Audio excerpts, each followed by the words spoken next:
directors to order at 6:12. Today is 6 September 2017. Tonight we're at Collins Pearly. We have 7 directors present representing 6 votes. To start with the agenda review, do any of the directors have anything to add to the agenda or any of the administrators? Okay, if not, I'd look for a motion to approve the agenda. So moved. Second. Any discussion? Hearing none, all those in favor indicate by saying aye. Aye. Opposed? Abstentions? Agenda is approved 6-0. At this point, I'd like to ask everybody to please rise for the pledge.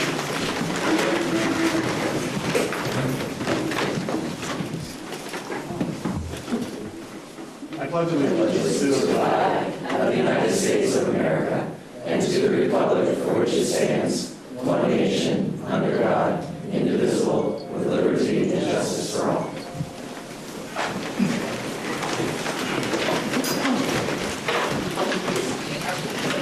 All right, welcome everybody. Let's start with item 4, visitors. Do we have any visitors that would like to address the board tonight? Okay, we want to do item 5. We have a presentation from our host site, and I will turn it over to Dave Kimmel and Harold. Thank you. Well, first, welcome. It's great to have you all here. I'd just like to point out that these are stress balls. They are to relieve individual stress. They're not for throwing. These are sanitizing pens. No matter how hard you try, you cannot highlight with them. You cannot write with them. They're sanitizing pens only. It was suggested that I address the topic, how does Collins Pearly fit into the grand scheme of the Maple Run Unified School District? And it's a pleasure for me to do that. I'm happy to have Butch Ebert here to guide us through some of the early work that led up to the establishment of Collins Pearly. But let me begin with a few comments. And Butch fits in how? Butch, I'm sorry, is chairman of the Collins Pearly Board. I'll give you a little bit more on his background. I don't want to get him started speaking too soon. I might not get the floor back. I believe there are 4 considerations that are key to answering where Collins Pearly fits into the Maple Run Unified School District. The first is the codicils of Bessie Pearly and Stephen Collins. Obviously, they have to be considered. The second is a management agreement between what was BFA and Collins Pearly, and now is between the district, as they've assumed that agreement, and Collins Pearly. Third item is current practice, and the fourth is the direction of the school system is set by the board of directors, the superintendent, and by the BFA principal. The pertinent language in the Collins and Pearly trusts are very similar, and basically what they say is that they are contributing money for the erection, construction and maintenance of an athletic facility for the benefit of Bellows Free Academy. The reality is that equally important to the wording in the codicils is the intent. And I've asked Butch to give you a little bit of insight into that. Butch was with the trust department at what at the time was Franklin Bank in St. Albans. Franklin Bank was entrusted with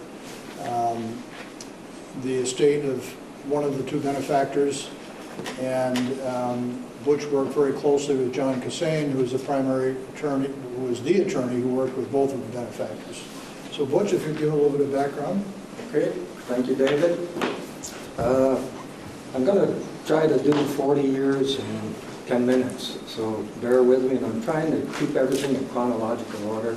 And since it does go back 40 years, you know, it may be a little out of order, but I do want to start right from the beginning. And a lot of you probably don't even remember, but the only facility BFA had 40 years ago, 45 years ago, was Coop Field.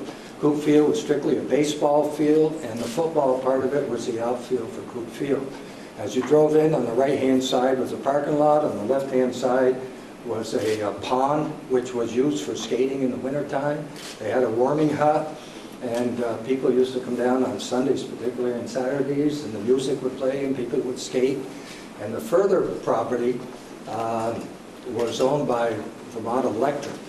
And I'll tell you how that came into being Coop Field in the future. As I said, the original was strictly a baseball field. It was used for the St. Albans Giants, a semi-pro baseball team. And it was actually managed by the Coop Field trustees. It wasn't managed by BFA. The Coop Field trustees then in turn, after the St. Albans Giants went out, leased it to BFA for $1 a year. I was actually the treasurer for Coop Field trustees. I don't even remember seeing the dollar, but it supposedly was leased back. And BFA then in turn took care of the facility. They did all the upkeep and maintenance. After the baseball field, Francis Kingsley, who was from St. Albans, an extremely, extremely wealthy man who was born and raised on Elm Street, believe it or not, was contacted as an ex-alumni of the St. Albans High School, and he agreed to buy the property that belonged to St. Albans Electric, which was between the baseball field and Holton Park, and that was like about a 3-acre parcel. He gave us the money to then convert that to a track. So now we had a baseball field, a football field, and a track, and that was the only actually high school teams that BFA had at the time, other than the basketball, which obviously was inside.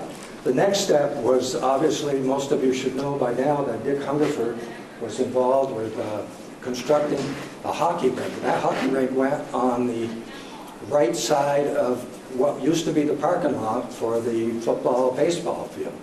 He constructed that, and what he did was he went to people in the community and he asked each one of us, I know David was included with it, to co-sign for like $2,500. And he got enough of us so that we could finance the building of the facility. In turn, Dick charged SASA and whoever else used the facility and paid back the note. So none of us ever had to pay up for the note. We just put our name on the note. So Dick built that hockey rink, not by himself, obviously, but he was the main go-to guy. When he did that, the pond that was across the road was converted from a skating rink and a pond, which you probably couldn't do today, into a parking lot. So they covered what was, quote, a wetland. But at any rate, that went on for quite a while. Then, part two, we get to Steve Collins. Now, Steve Collins had married his secretary, Ruth, who was 10 years younger than Steve. When we put Steve's estate plan together, obviously Ruth was critically involved in that. However, in the meantime, Ruth died before Steve did, so we had to redo his whole estate plan. So we're going to change his estate plan, but I'm going to get to the specifics of that a little bit later. In the meantime, which really kicked off this whole thing, Jim Willis, who was the chairman of the Coop Field trustees, gives me a call and says, asked me what I was doing that particular day, and I said, well, I got an appointment at 11 o'clock, but I've got from 9:30 to 11. So he said, I want you to come down to Coop Field. I was treasurer at the time. So I went down to Coop Field, and Coop Field at the time, the field house was built by the WPA in the late 30s, and it was brick on the outside, cement on the inside, and the showers were very cold. The heating system was lousy. And by 1980, it was really in really, really tough shape, and he said, you know, we got to do something about that because the visiting teams are really starting to complain. So anyway, he said, I know you deal with Steve. Steve's wife had passed away. He said, what do you think about talking to Steve? Maybe we can do something. So we got together with Steve and talked to him about it, and he seemed to think maybe that was a positive idea. So very quickly we put some plans together to build on the south side of the hockey rink some stands with a field house underneath. And we also talked about buying other property around Coop Field, because Coop Field at that time was about 9 acres. If we bought the Bluen property and a few of the other houses, we could have ended up with about 13 acres. We were in dire need of extra space, obviously. So we started talking about that, and we got to talk with the Bluens, and Mrs. Bluen, who went by the handle of Red Feather, thought her property was worth probably twice of what we thought it was worth, so we thought maybe that's not a good idea. So we sat down, talked it out with John Cassin. We brought John into it. And Steve had agreed by that time that, you know what, maybe it's time we need a new facility. And how can we go about it? So we sat down and talked with John, about the possibility of a new facility to replace Coop Field. John was in the process of meeting with Mrs. Purley concerning her estate. She hadn't made any decisions on where her estate was going to go, and she had no immediate relatives, nor did Steve Collins. So he talked to Mrs. Purley about the idea of having a community center, which was what Steve also had in mind at the time. And we thought between the two of them, we've got a considerable amount of money here. Maybe that's a go. So we thought, well, what we can do then is possibly sell Coop Field and buy another piece of property that'll be more conducive to expansion for the BFA and/or community facility. So John drew up a trust for Steve, not requiring, but indicating that he was going to donate the majority of his estate for the community facility. In the document, Steve named the committee he wanted to be in charge of the building facility, and that was Dick Hungerford, Tom Gallagher, Harold Montgomery, myself, and the headmaster, who at the time was Chet Massa. But Chet he retired like a month after, and Reg Godin took over. So the committee met with Reg, and Reg then considered that we make BFA the beneficiary of the trust as opposed to the community, because there was a good possibility of receiving 20% state aid. So we looked at the trust, and we looked like we had about $4 million. We get 20% additional aid, we could probably build a $5 million facility. Mr. and Mrs. Mr. Collins and Mrs. Purley, they agreed, so the document was changed. The committee also agreed to sell Coop Field, and John was aware of a farm, which is on the property we're sitting on. This farm was owned by Gallagher and Simons, and they were willing to sell it, and they were willing to sell it for approximately $300,000. In the meantime, Mrs. Purley passed away, and so the trust was set up. So we actually bought this property before it got off the market from the trust, Mrs. Purley's trust. In the meantime, the city and Bill Chaffee was aware that the feds wanted INS to move into this area, and Pizzigalli was going to finance a building, but they didn't have the spot to do it. So I met with Bill Chaffee and indicated that, Coop Field might be for sale. Well, he was elated, and so was Pizzigalli. So we had it appraised, and strangely enough, the appraisal came in at $300,000, which was exactly what we had bought the farmland for. So we went ahead and did that, and then the property was in the Purley Trust for a while until we actually started building, and then we since transferred it to BFA. We then put out RFPs. We wanted to float a key point is, instead of building the facility for the $5 million we had, we came up with the idea of, hey, let's borrow the money, let's bond the money, pay for the debt service out of the trust and some state aid, and then we'll have the trust fund still available at the end of the process. So we passed that through the city fathers because they were all uptight. Is the city going to end up responsible for this? And after spending several meetings with them, they finally agreed to do that. So we bonded for the $5 million. The $5 million note was then paid for out of the trust, just as we had indicated, along with some state aid, and the bond has since been paid in full.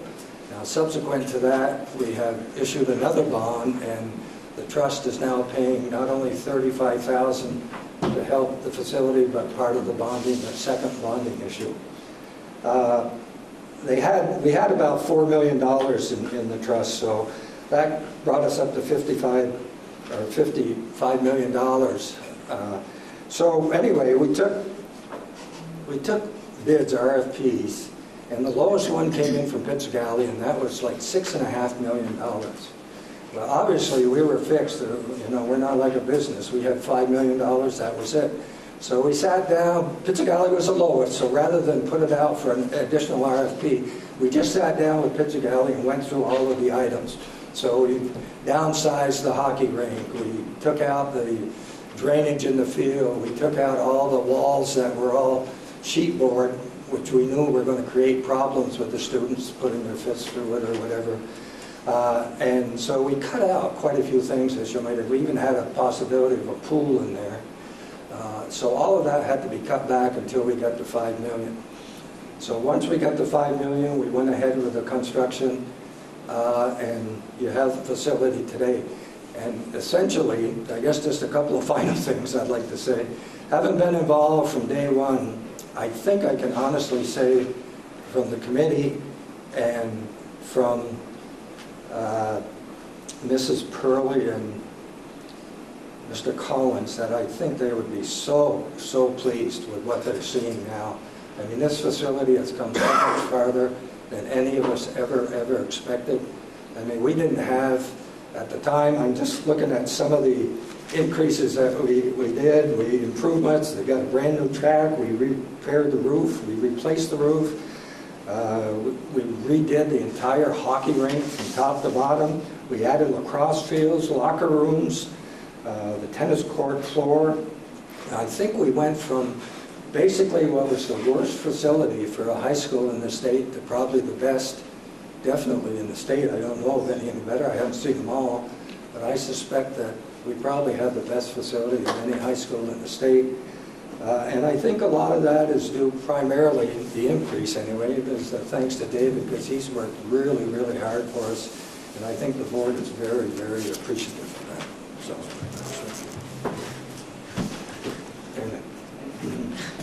Questions for Butch before I add a few comments? So what's the future look like?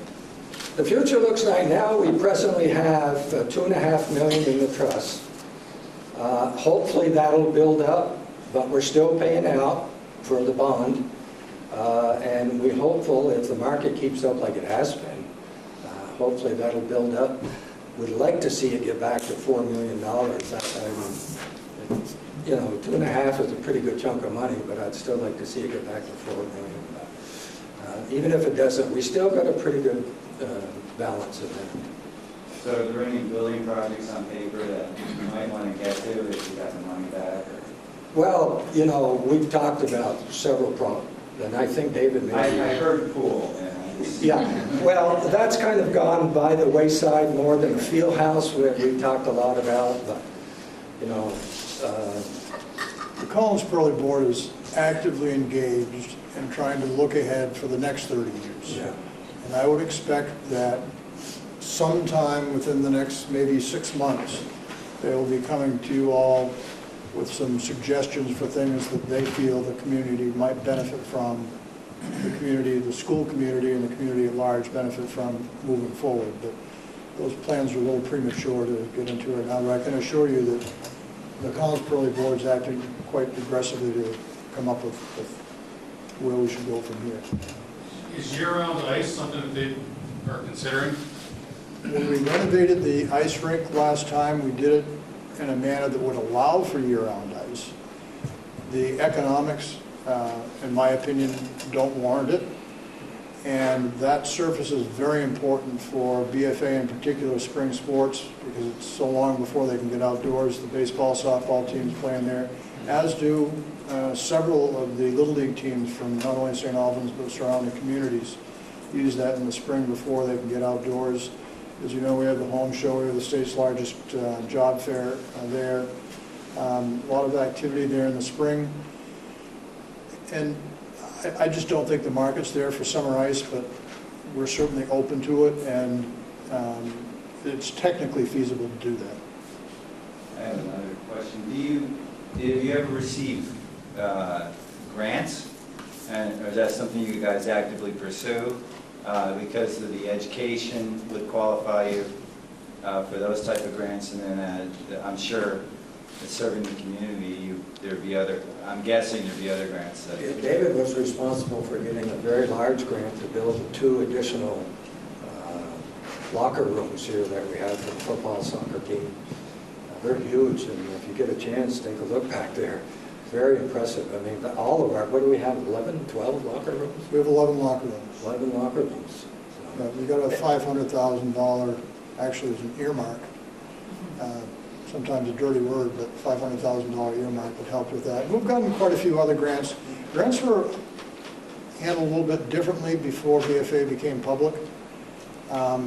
And interestingly enough, hate to admit it publicly because it's such a bone of contention for me, but the state has never looked or for the last 20 years or so, hasn't looked particularly favorably towards grants, or even when there was state aid to education funds for either athletics or physical education facilities. At a time when they're always stressing, and the governor, one governor after the other, stressing the need for people to be more fit, and Franklin County having a high incidence of obesity and diabetes and heart disease, yet specifically disqualified from state aid to education when there still was some state aid to education for construction or physical education facilities and athletic facilities. So it's tough, but we do it when we can. We've gotten a few times, get the governor to give us an extra 10 grand for something or whatever, but it's not as easy as it used to be. I would like to make a few comments specifically on the topic of, again, how Collins Pearly fits into Maple Run. But before I do, I want to quote from a meeting in March of 1997 when Butch made a presentation to the BFA board, as well as to others, and John Cassane sat beside him. And the purpose of that was to, just as Butch has done a great job of today, to have a really good history of what happened. But there were a few words that I wanted to repeat. And I'm going to quote, "I believe it's clear the benefactors intended to fund an athletic and community facility that would be controlled by BFA and operated for the benefit of the entire community." And I want to read to you the mission statement that the BFA Board of Trustees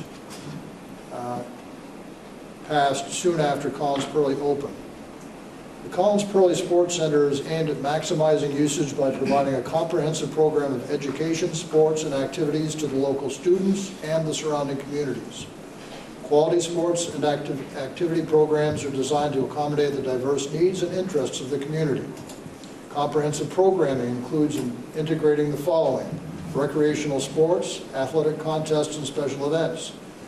Opportunity for a variety of activities may contribute to an individual's physical fitness, mental awareness, and social development. The Collins Pearly Sports Center staff encourages each member of the local schools and community to participate in activities of their choice that will assist development in skills and interest." And I think it's interesting how close to that both the school and the Collins Pearly Board, I think, have adhered. I don't remember the last time we actually read it or stated it in any place. Unlike the Maple Run mission statement that I hope you saw in the lobby. And by the way, Mr. Mosca, the signs at the main campus I think look terrific. Excellent. As they do in Fairfield and City and Town School. I think ours are better, but that's okay.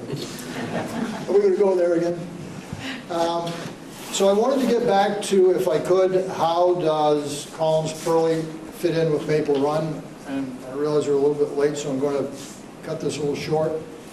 Reminding you that the Maple Run Unified School District is where inquiring minds, compassionate hearts, creative expression, healthy lives, and service to the community develop so all can learn, achieve, and succeed.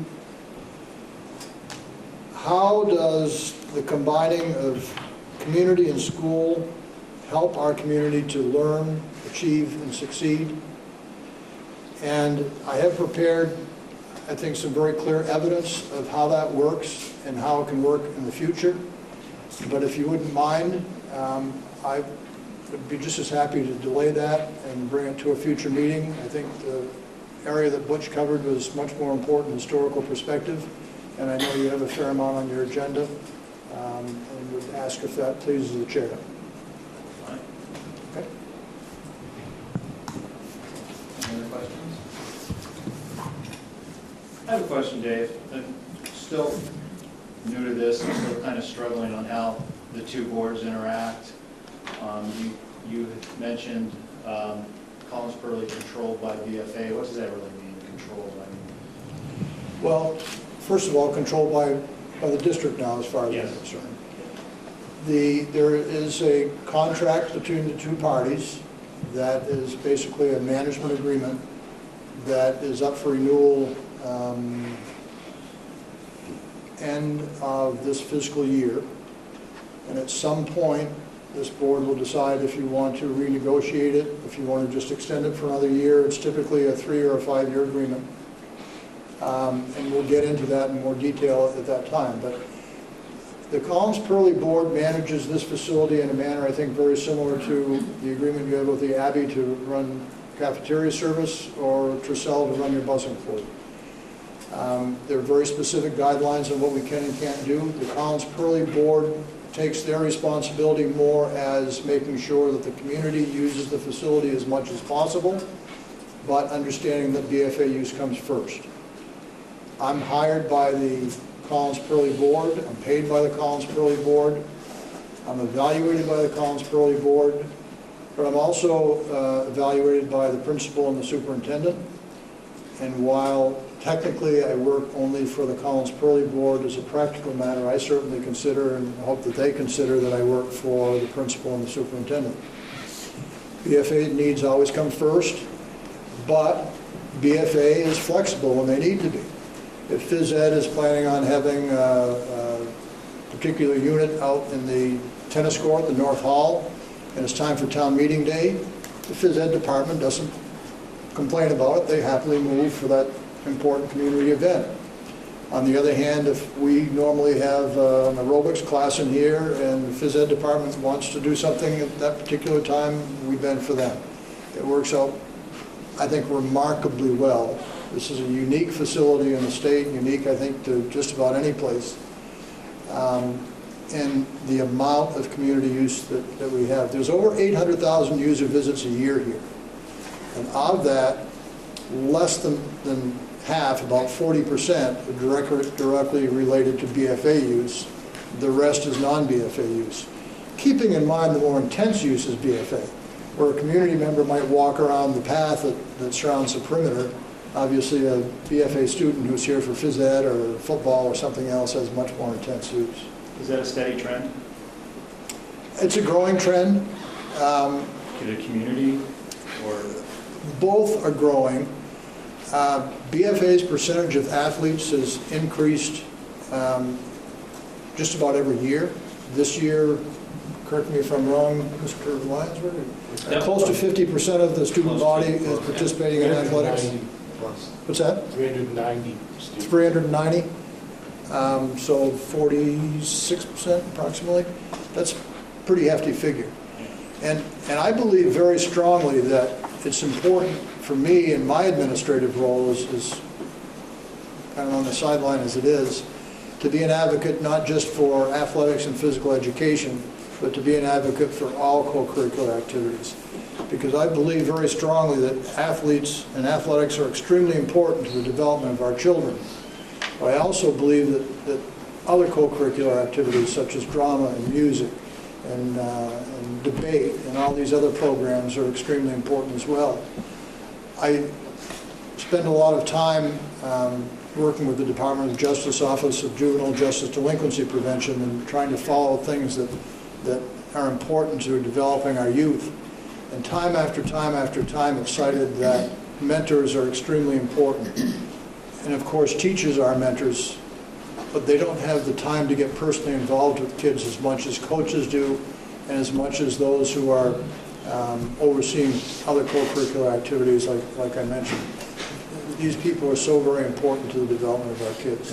Yeah. Just, Jim, also the connection between BFA and the Collins-Pearly is that Kevin, Chris, Jeff, and Al Corey attends almost all of our meetings. So there is a good coordination back and forth. That's a good point. The board consists of one member representing the BFA, the Collins-Pearly Board has one member representing your board, and one member representing the administration of the school. And as a matter of practice, fortunately, Dr. Durth has come to most of our meetings, and Jeff Lyons and Chris Moska both come to most of our meetings. So it's good input there. Even if they do have them at 7 o'clock. We have 7 a.m. meetings, yes. I was going to volunteer, but it's new to me because I didn't grow up here, but I've been here 20 years. The question that comes to mind is, what entity, I have two questions actually, what entity holds the deed to this property? And is it taxed by state or local, or are you tax exempt? And also, the other question is when you do these events like the home show, are you finding that those are profitable and can be put back into the running of this facility, or are they? The deed, I believe, has finally and fully been transferred to the district at this point. I know it was to have been. Has that been completed? Yeah. It was in the name of BFA, and was to have been transferred. I believe that transfer is complete, just like all the other properties. So the district is the owner. The district's name is on the deed. It is tax exempt property.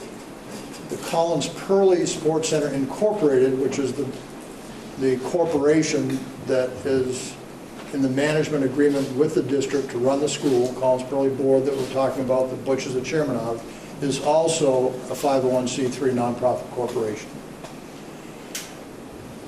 Of our total operating budget, the majority of the budget comes other than from BFA or from the district now. It comes from renting ice to the Skating Association, renting ice to adult hockey. It comes from the home show. Just about every user other than the school pays for use. If someone comes to exercise, they pay for exercising. We have several large corporate memberships that provide benefits to all of their employees for exercise classes. We have over 100 different exercise classes a month that enable them to play tennis or use the fitness gym or whatever else it might be. We have a wellness program for the entire district, which I hope you all realize gives you all the benefits for yourself and your significant others or partners to have all the benefits of VIP membership here, recognizing the importance of your health as well. So short answer is, yeah, all those events provide much, much needed income. There are a few that we don't charge for. For example, the recent funeral, we wouldn't charge for something like that.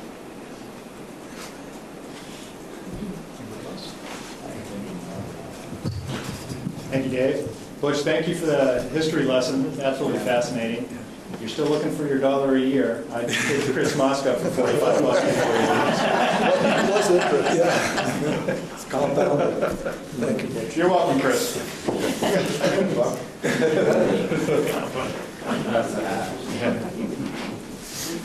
Okay, so now we'll move to the consent agenda. And to say, it's really good to have Dave. He also works with our administrative team, so it's reciprocal, and Dave will sit with us, so we try to keep the lines of communication open and have a very good relationship. And it's not just athletics, but the biggest event that the school has is our commencement, and it's just great to be able to have it in this facility and accommodate that and many others. So it's a real benefit to our school, and it's a wonderful recruiting tool as well. Thank you, Chris.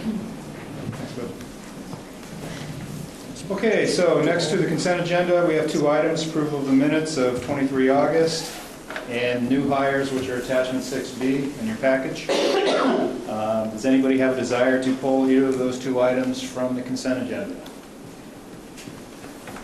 All right, if not, are there any objections to adopting the consent agenda as stands? Here there are no objections. Consent agenda is adopted. Move to old business. Item 7A is 28 Catherine Street building, opportunity to purchase. I'll turn that over to Kevin. And I will defer to Martha, who's done a lot of research over the last 2 weeks to come prepared. The board asked to have significant amount of information to move forward as far as a special election, and I'll let Martha talk about it. So attached to your agenda, you had the appraisal report that was commissioned by the board, and you also have the structural engineering report. Both came back very favorable, not showing any deficiencies. The proposal for the purchase, I think, is attached. No, it's not. Oh, you didn't attach it? Oh, okay. So the terms that are being proposed by the owner of the building are that the Maple Run School District purchase the property that the central office is housed in, which is 24 through 34 Catherine Street. And the proposal is to purchase the building for $415,000. The building was appraised for $500,000. And the proposal is that the school district pay 0% interest and 0% zero down payment. We would continue making the equivalent amount of our current lease for the central office portion of that building, which is $4,150 a month. We would continue making those payments, and that would be our payment for the purchase of the property. We also have incorporated in that property the early childhood program has moved into the last vacant office space that was in that building that was previously Comcast was in that space. And so the early childhood program right now is paying a monthly rent payment for that office space. And I believe the amount is $1,350 a month, which is about $300 a month less than what they were currently paying up on Main Street. With the purchase of this building, that rent payment would discontinue because we wouldn't be charging ourselves to rent that space to the early childhood program. So that would be a savings as well.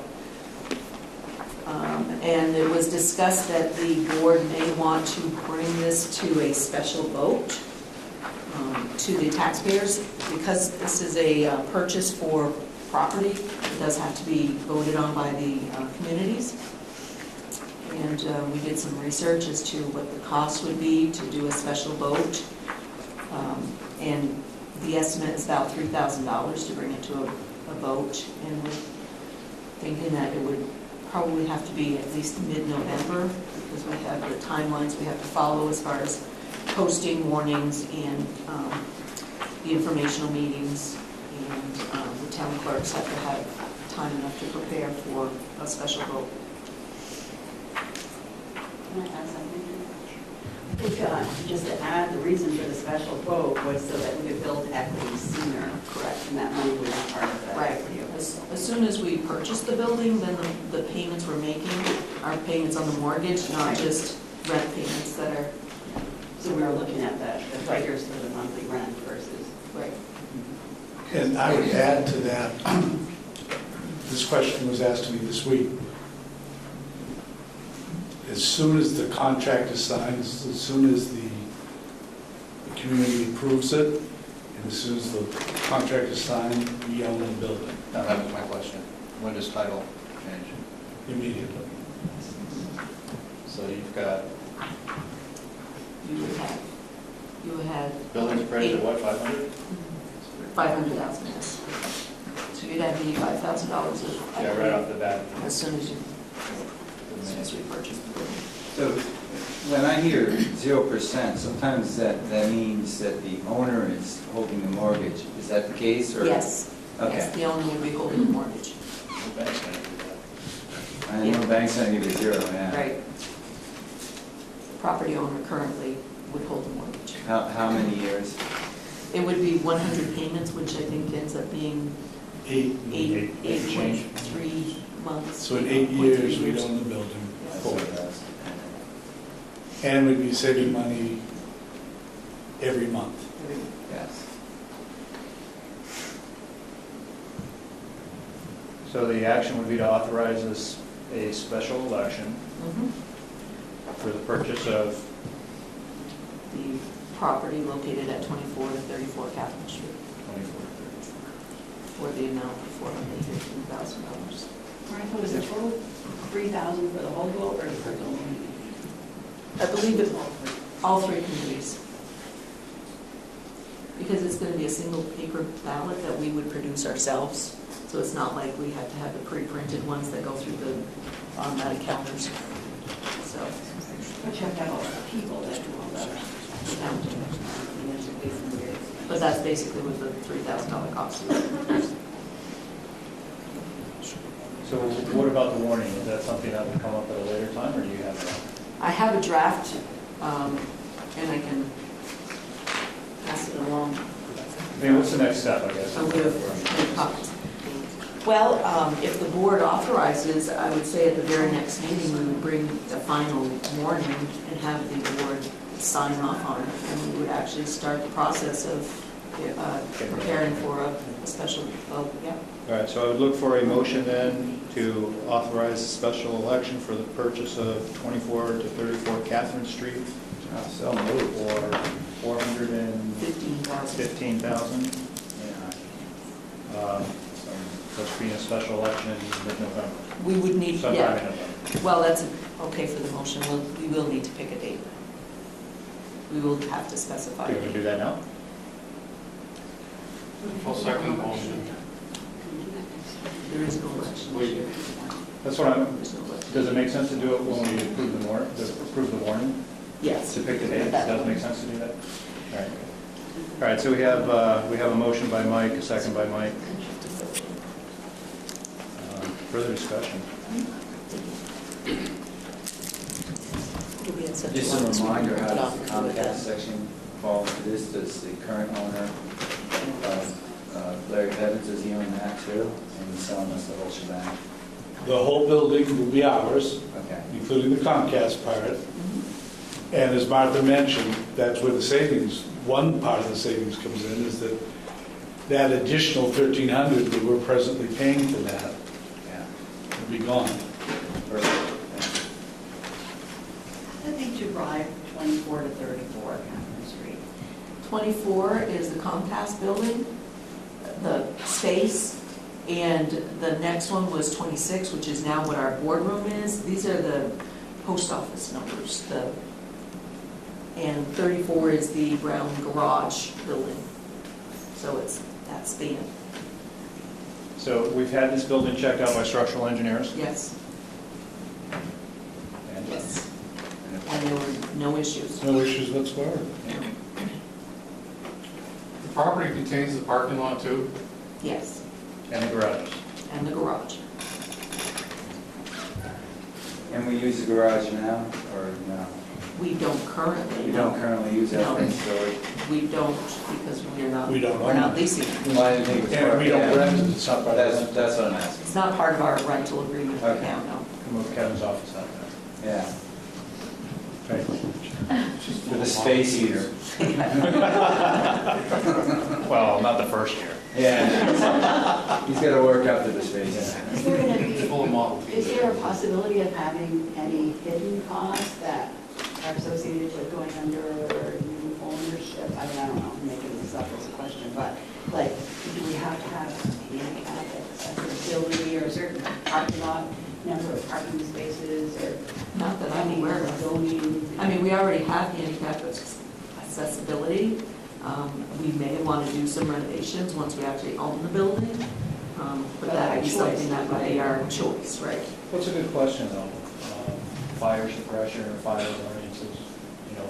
There's no Sometimes when- requirements right now. Sometimes when things are leased, the Mhm. landlord kind of takes care of stuff that you don't always know about. Oh, yeah. And So we'll be so, taking on the responsibility. Or sometimes ownership changes, triggers Yeah. Well, things. I know this code, it's not of the code, current code was in the report, and there were a couple issues about load-bearing walls. The administration would have to decide what they would want to keep as load-bearing walls, depending on what you do with the attic. Am I correct, or am I close? Well, that was only if we decided to use the attic for Right. storage, that we would be putting a lot Right, I of think, stuff up there. I think it said it was okay for the way it's being used right now. Right. So we don't And need we to don't bring it up the anticipate, code. no, we don't anticipate making any changes. Is it the to same that. issue with the roof then? I thought I read, is it the same issue with the roof? I thought I read that the roof wasn't current code, but that it would only come into play if we did work on the building and then we Right. wouldn't have to. Is that correct? I would assume, yes. We don't anticipate making those kind of structural changes in the near future on the builder. This has got to be the best deal in the city, right? Okay, any other discussion or questions? It does remove the building from the tax base. Yes, it does. But I'm not saying this comically, but yes, it does remove it from the city tax rolls. On the other hand, it saves taxpayers money. Yeah, From I'm the not school. saying as a negative, I'm just making the statement that, as a fact. Yeah, it's a wash that way. Okay, we ready to vote? All right, all those in favor indicate by saying aye. Aye. Opposed? Abstentions? Approved 6-0. So next meeting, we'll set a date and we'll do the warning. Fantastic. All right, item 7B, convocation. Update. At the time the agenda was put into session, into writing, I wanted to talk about convocation a little bit stronger as far as what occurred and whatever. Since then, we decided to use my newsletter as informational to talk specifically about convocation. So I will skip that 7B for now and talk about it when it comes down to my superintendent's report. That brings us to item 7, Charlie, educational support staff negotiations. Go ahead. Mike, I think I would ask you to just give us a result, and then I would look for a finding to move that into executive session, because that is, we are going to discuss what happened in mediation, which was an executive session. Mediation was, we had mediation, there is an agreement, and that's as far as I think we can say publicly, so I will make a motion that this be moved to executive session, because premature public knowledge of it would be detrimental. Okay, and that's under 1 VSA 3131B. Right. Thank you, Milda. Any discussion on that? Hearing none, all those in favor indicate by saying aye. Aye. Opposed? Abstentions? Okay, that goes to executive session 6-0. New business, item 8A is the additional renovation for, is this 28 Catherine Street? or- This is 28 That's Catherine. 28 Catherine. Actually, it's actually 26 Catherine is where the renovation is being done. All right. So this is renovation that we agreed to do when we moved the early childhood program into the Comcast building. We are renovating and creating 2 additional office spaces in the back, which was a storage facility. And the landlord is the one that's actually doing the renovation, and he has offered to do the work and not charge us for his time, and we would just be reimbursing him for the materials and reimbursing him for the cost of any contractors that he has to bring in, like electrician and plumbers. And the reason it's on the agenda is I am looking for approval from the board to use FCSU fund balance to pay for those renovations. The estimated cost is somewhere between 15 to, the high end would be $20,000 for that renovation process. Okay, so I'd look for a motion then to authorize the central office to spend up to $20,000 out of the FCSU Fund balance, fund balance yes. for these renovations. Yeah, so moved. Thank you, Mike. I'll second. Thank you, Stephen. Discussion, questions? Michelle, do you want to mention how they're coming with the renovations? Well, they were, I think they're putting in the rug tomorrow. Their windows are in, there's paint up, the electrician was there today finishing up that, they're framing that. It's, I think probably by next week, we might be All able to done? move back there. Yeah, they've been, the Bevins have been working weekends and, So you guys are out of there now while they're doing this, or? well, it was a storage unit, so you guys haven't been in the back part yet. It's, they've been quick with it. Anything Anything else? All right, let's vote. All those in favor indicate by saying aye. Aye. Opposed, abstentions, approved 6-0. That brings us to a solar proposal from Sun Commons. I've turned this over to Dave Kimmel and Mike McCarthy. Welcome, Mike. Thanks, Jim. Thank you. I think we're very fortunate that Mike McCarthy is, as representative of Suncommon, is a well-known local person who's been very active in our community and been very unselfish in giving himself to the community and community service. He's also done an incredible job for our school community with projects underway at St. Albans Town, one planned for St. Albans City, and now an even more spectacular proposal, the one here at Collins Pearly. With that, be Mike McCarthy. Thank you very much, David.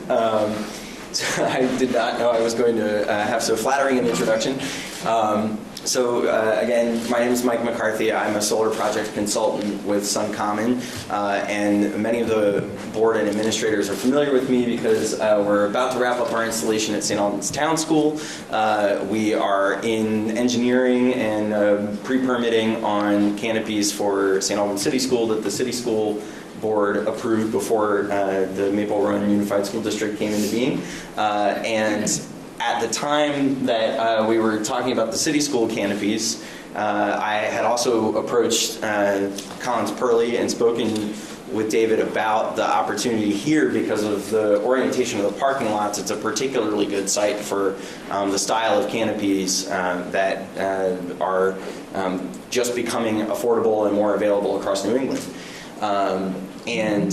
So we talked about it, and at the time he said, you know what, let's let Joan and the city school kind of have the first pass on this particular availability that you have. And in the ensuing months, we started down the pike of envisioning a project here with the large utility usage that the combined district has, but with something on the order of around $80,000 a year of utility costs here. We thought that going with a project that's similar in size in terms of the amount of kilowatts of solar to what we're doing on the roof at St. Albans Town Education Center would be really beneficial, and we're also able to offer the same kind of a guaranteed 10% discount model. So when you talk about the similar production credits, net metering credits on the utility bills for the district being about $130,000, most of which would be applied to the bills here on site. The rest could be made available to other meters that the Maple Run district has. It would save the district roughly $13,000 in year one, depending on exactly the amount of size that we end up engineering. So you have a handout in your packet, I believe, that on the front page shows the rough draft layout of what we think would allow us to achieve that kind of system size.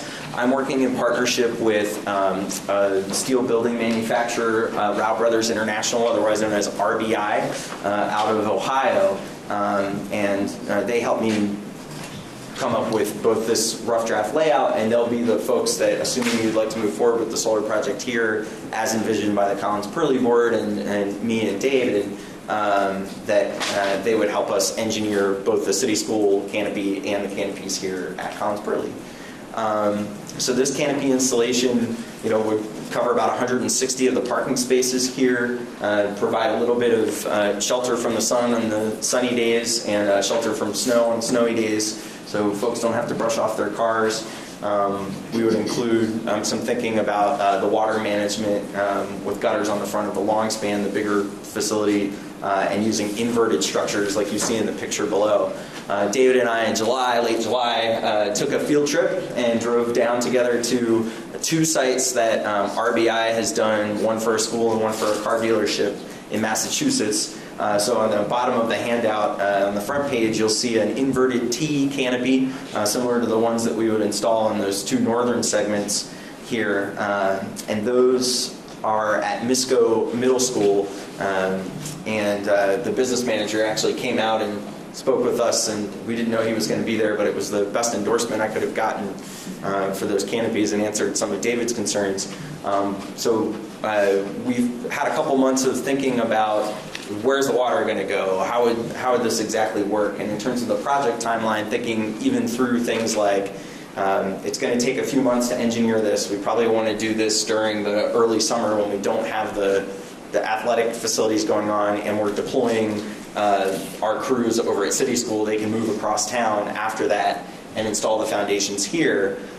We also discussed things like the re-engineering of the parking lot and stormwater management that David's been doing outside of this project here at this facility, and how it might make sense to have the foundations go in, pave, and then have the canopy roof with the solar modules go on here. So we would be working hand in hand to try to make sure that everything happened on a timeline that was convenient for the facility and minimize the disruption of the operations here.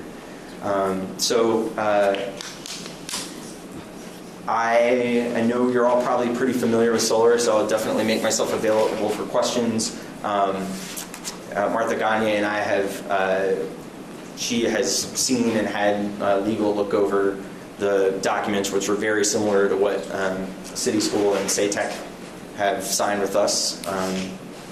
And I really appreciate the energy and enthusiasm that this community has had for solar, and the opportunity that you all have taken on with the City School and SATEC already to save some money and do the right thing by the planet. So thank you very much for the consideration and the time this evening. The agreements were attached, I think, Brenda, they're attached. I got them to you quite late, but were attached in your packets. I don't know if you had a chance to look them over yet. And Dave, what is the administration's recommendation on this? The administration recommends that the board approve the project, but would also ask that you consider Mike's suggestion that we do paving before the project is complete. The pavement in the area where the large canopy is in definite need of being repaved, and there are some areas that need to be cut out and base work done before that's done. I expected a report from an engineering firm before this meeting, but it was not available yet. I'm estimating the cost of that $50,000 to $75,000. I personally believe that this project transcends that one because that's going to have to be done eventually anyway. But I do think that this project makes it more important to address that before the canopy gets put on. You could pave afterwards, it would be much more difficult. I believe the canopy height is 14 feet. Yeah, so the long span's going to have a 14-foot clearance, so you would be able to pave underneath of it if you had to, but it'll just be easier to go in after the foundations, but before the roof is put on, essentially. So we probably will have to, right? Unless they figure out a way to make a pavement last forever. Right. It would make for a lot of handwork and small truck work and that type of thing if we do it later. So, and when do you think, if we didn't do the paving, you said it would have to be done eventually? Is that like in the next 5 years, you think? Or? I expect the engineer to tell you that any further delay in that paving will result in additional cost beyond what might be saved in cost of money, so to speak. There are parts of that driveway that are already at the point where they are past due to be done. So it had been on our capital request for a few years. I was wondering if you could explain pluses and minuses, why or whether or not rooftop is considered here. Obviously, it's nice to have a parking lot covered, but I always understood that it's quicker and easier and cheaper just to put on the roof, and it as much as it's a south-facing roof. Absolutely. So this roof presents a couple of challenges. The not knowing anything, the structural notwithstanding, so assuming that it could take additional load, having a membrane roof on a pitched roof, especially with the obstructions of the skylights on most of the biggest square footage here, creates some limitations for install that add a lot of cost. Also, to achieve the kind of project size that we have here and get you the kind of savings, there isn't quite the square footage available on the roof. If this were a metal roof, say like Saytech has kind of a dream roof, right? It's got standing seam, it's a relatively shallow pitch, so you can work on it pretty easily. Here we'd actually have to virtually re-roof all of that membrane in order to install the solar. So from a practical standpoint, both from a roof maintenance and just efficiency of the solar install, the canopy on this particular location gets you more solar for your dollar per watt investment doing the canopies here. But that's a great question, and we had over the years had discussions with Collins Purley about the potential to do something on the roof. But when it became clear that we'd be able to make the economics of a canopy work here at this scale, the canopy was a no-brainer, and trying to do a membrane plus laying down what's called curbing on the roof would be pretty difficult here, especially with the skylights being in the way of kind of a big block of solar in one section. Mike, is this roof perfectly horizontal to the long span, the big one? It's a very shallow pitch, so it would essentially be a 2 to 3 degree pitch to the south. So if you look on the back page, the little picture in the lower corner is the long span that we visited in Massachusetts, and you can see that it is to the naked eye a horizontal roof structure, but it does pitch slightly. And the questions about exactly how we're going to manage the water. So we'll have, so you have to deal with that, but when you get 18 or 2 feet of snow, it's a significant pile. Yeah, there won't be snow sheds. So these will be engineered with a truss structure, similar to what you see here. I mean, Massachusetts doesn't get quite the snow that we do, but they can on occasion. So they'll be engineered for a 60-pound snow load. So the idea is that they should be able to handle a big, heavy, wet snow that just sits there and then slowly melts. And the solar will facilitate the melting of the snow. The temperature differential on the panels will help the snow come off. But it's such a shallow slope that you're not going to see like a huge snow dump in the middle of the parking lot. It'll basically sit up there like it would on a flat roof and then slowly melt. The flip side of that is we're not expecting a whole lot of winter production out of modules anyway, with the shorter days and the cloudier and more precipitation going on during the winter season. So the biggest value of these is going to come out of the sunny summer months, and we're not going to worry too much about losing a few days a year to snow. So you said that some of the engineering and work would be done in conjunction with the project over at City School?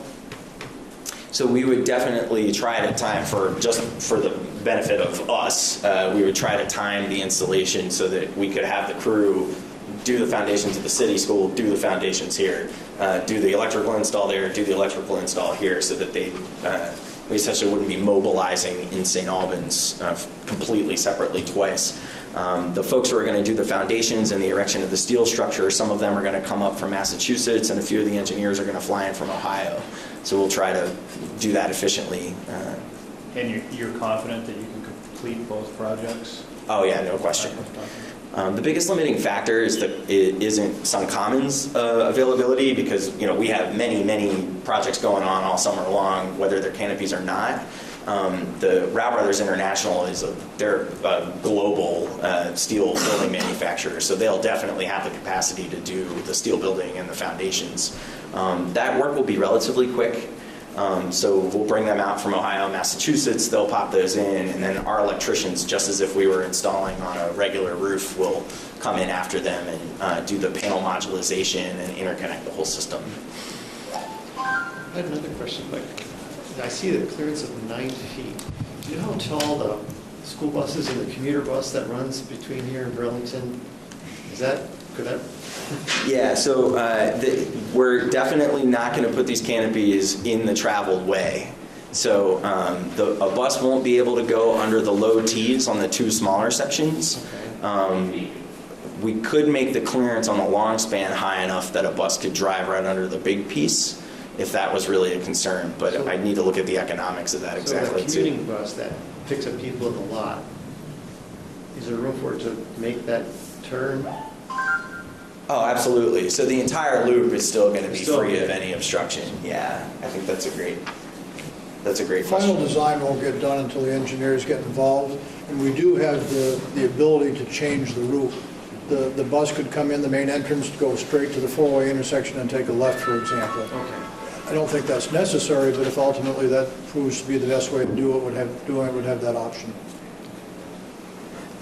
And for the canopies, there's no cost to the district? Right, so this is the very similar financial model to City School and SATEC, where there's no upfront costs. Suncommon's taking all of the risk on the pre-permitting and engineering, so if we fail to get a CPG for some reason, that's the certificate of public good that allows us to interconnect to the utility, or the site fails engineering, that'll be our expense and our loss.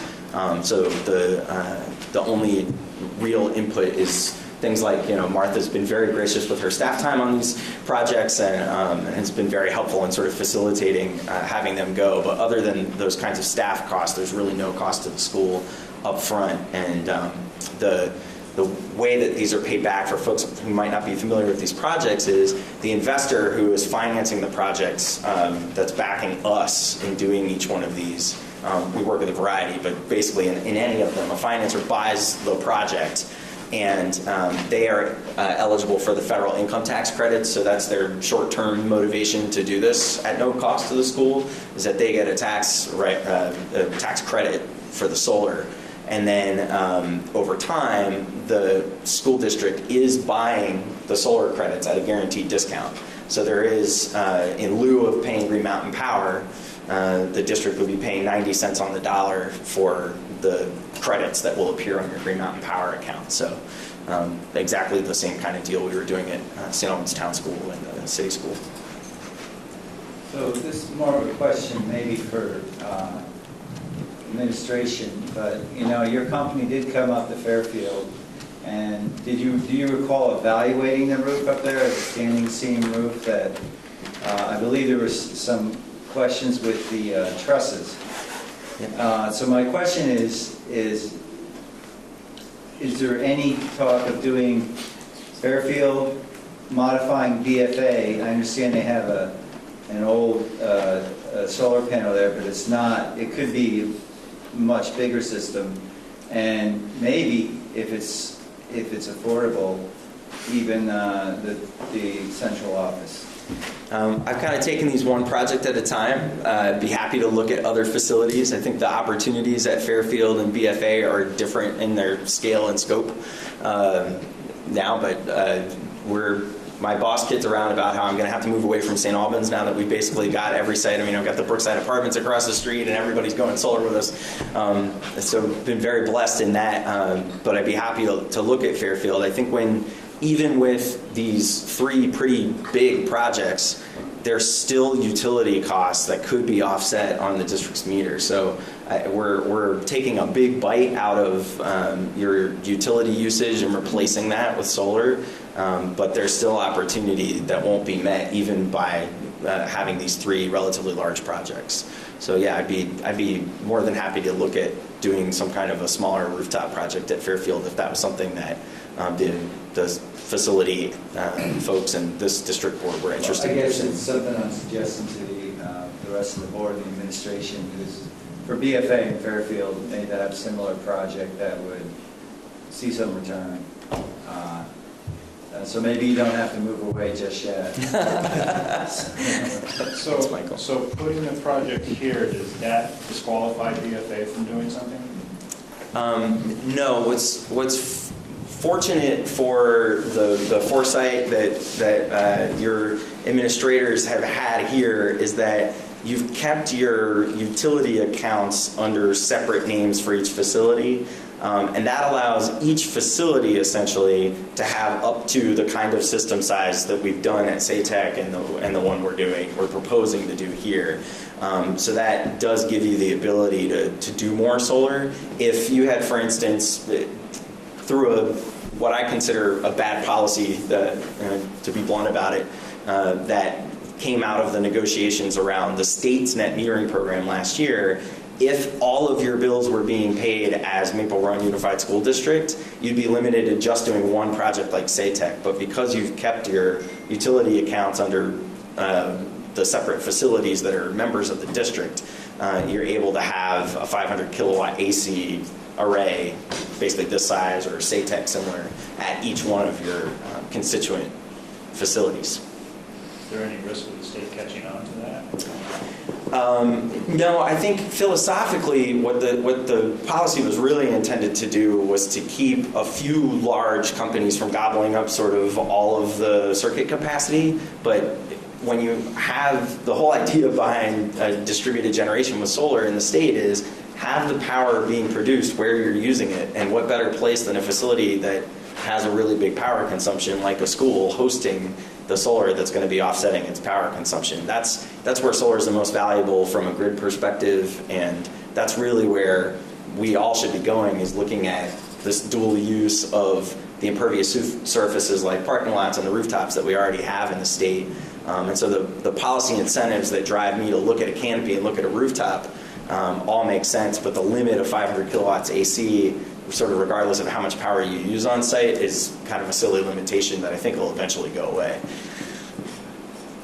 Jim, I think PFA is already part of the off-site. Mike, it says on the page 2, you know, Dave went down to Massachusetts somewhere. That long span that you're looking at in that picture, is that 9 feet or is that more like 12 or 14? Oh, that one's more like 14. So the long spans are higher than the T structures. The long spans have a 14-foot clearance minimum. I'm just thinking that 9 feet over that really large, so somebody's going to make a mistake and drive into it, because we get so many different interests here. Buses, not just school buses, they'll get educated right off, but people come in, you know, the tours and whatever. And I was thinking that if you could produce a quote for something higher, I don't know, even somebody coming in with a pickup truck, if they need to do some landscaping where they're trying to dump something. If you could cost that out so we can see it, because 9 feet to me just seems like, you know, really short. Even a lift on the back of a van would get close. Yeah, so these details around engineering are things we don't need to decide tonight, because I've given in the language that's in the agreements that you all have before you final design approval. So the idea here is we want to make a facility, the solar installation, be as unobtrusive and to not affect the operations of the facility. And we'll weigh those costs in order for us to provide that in terms of the additional steel structure against the interest here. And it might be that we take one of those small sections and we move it to a location on the campus that won't have as high a likelihood instead of raising it up. Or it may be that we decide it's more cost effective to keep everything really centralized and spend the extra money lifting things up in order to meet the demand. So we haven't quite gotten to that level of specificity yet with the engineering. So we have a rough idea of how big these would be, what's available and what's out there. So I'm basically facilitating a deal between an investor who's going to buy the project and the school that wants to host and benefit from the guaranteed discount deal, and I've got to make the interests of both kind of meet in the middle. So you've got some ability to say, whoa, we don't like this design because people are going to be driving into the thing, and then I'll have to accommodate that in order to get the project built in the end. So I'll work with David, and I'm sure that we'll be hearing from all of you as we get into the next level of design. But in order to get all of that engineering done, we would have to expend tens of thousands of dollars. So before we do all that, we want to have the basic terms of the agreement approved by the board before we risk the kind of capital we'll have to put into figuring out exactly where each foundation is going to go and how big things are going to be and which type of canopy we're going to use in exactly which section. Martha, has the attorney blessed this agreement, these agreements? Yes, these agreements have been vetted and edited by our attorneys, and Suncommon agreed to our attorney's edits. Yes. Oh, sorry, Dave. I would like to just make one other comment. The savings of energy by the system are impressive. The monetary savings that we will be receiving are very significant as well. But I think there's an educational aspect of this that's very important to me. Just as when we redid the rink, we tried to come up with a plan that would be as energy efficient as we possibly could, and ended up with a system that I think even today would be as energy efficient as you could possibly get. I think to send a message at all of our school buildings of our desire to not only save money, but to save on our carbon footprint is a very important message.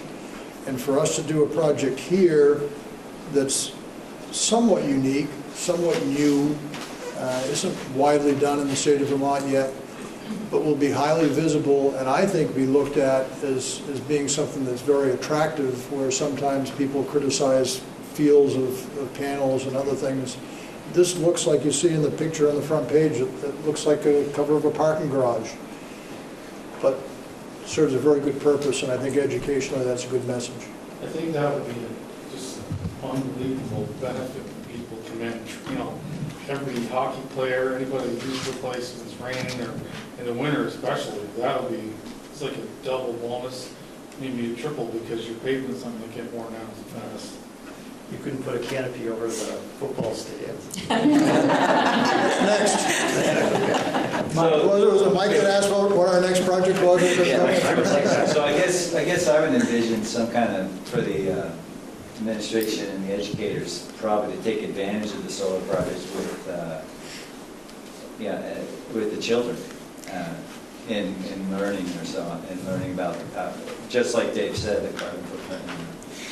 I was speaking with Angela Stebbins, her principal at St. Albans Town Education Center, before the meeting a little bit about how enthusiastic our Sun Commons community organizing team has been in trying to, when can we do our launch and announce the system and get into the classroom and talk to the kids about solar. So one of the advantages of working with a Vermont-based company that's the size that we are and has the staffing that we do is we're a benefit corporation. We do care about the communities that we work in and serve, and we've got the staff to go in and to be a resource, to do things like show off the array, publicize it in the media, do support for including solar into the curriculum. And so, I emphasize that more in the facilities that like city school and town school that are sort of traditional schools, but there's no reason why we couldn't do some of that education here as well, even though this is an athletic facility and doesn't have exactly the same kind of classroom activity that those schools do. Mike, what do you think from a system-wide perspective? This may be something you don't have off the top of your head. If we were to approve this tonight, and we've approved city, and we're almost done with the town, what are the savings looking at? Yearly savings? Yeah, so if you're looking at the sort of year one savings, this is about $13,000. The way State Tech's modeled, it's about $15,000, and then there's probably going to be another $4,000 to $5,000. So total, it's over $30,000 in the first year. And so if you combine all three projects and look at out of what? 30,000 out of how much? So we would be offsetting about $300,000 that year of your utility costs, and then giving you a 10% discount on it. So your net savings, so we'd be offsetting about $300,000 worth of the utility spend of the district. Schools are big power users. That's a great point. And so I think we calculated over 25 years, State Tech is about $400,000 in savings. This would be very similar to that. So you're looking at close to $1 million in savings for the district over the operating life of the agreements. Thank you. The question on paving, that $75,000, where would that come from? Is that budgeted? No, it would probably come from the capital reserve, which we'll be bringing to the board. And I would tell you that even before this project was even looked at, Mr. Kimmel was in my office talking to me about paving the parking lot. we knew it had to be done at some point, and we were gonna have to look at that as a capital expense. So, wouldn't you typically put capital expenses in the budget? No. They always come out of capital reserve? Well, we can budget for some capital expenses, but we also have our capital reserve fund that we fund most of our large capital projects through.